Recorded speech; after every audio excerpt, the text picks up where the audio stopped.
અંકલેશ્વર નજીક એક હોટલ પાસે ટેન્કરમાંથી 38.54 લાખનું પામોલીન તેલની ચોરી કરી ડ્રાઈવર ફરાર થઈ ગયો હતો।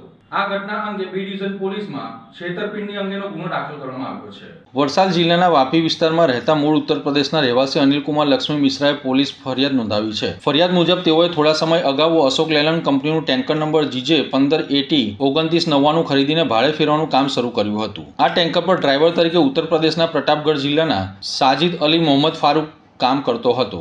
5 માર્ચે ટેન્કર કડી ખાતે પહોંચ્યા બાદ પ્રિયા રોડ લાઇન્સ મારફતે G1 એગ્રો પ્રોડક્ટ્સ લિમિટેડ કંપનીમાંથી પામોલીન તેલનો જથ્થો લોડ કરવા માટે આવ્યો હતો। આ જથ્થો મહારાષ્ટ્રના બેલાપુર સ્થિત આનંદ ઇન્ડસ્ટ્રીઝ ખાતે પહોંચાડવાનો હતો।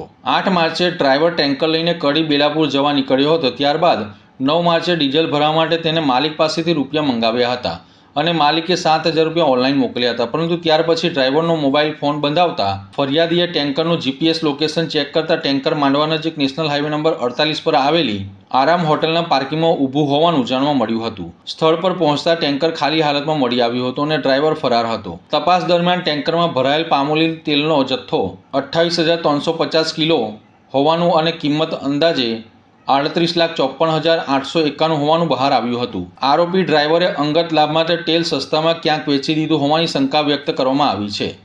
પોલીસે આ મામલે ડ્રાઈવર સાજિદ અલી મોહમ્મદ ફારૂક વિરુદ્ધ ગુનો નોંધી વધુ તપાસ હાથ ધરી છે અને તેની શોધખોળ શરૂ કરી છે।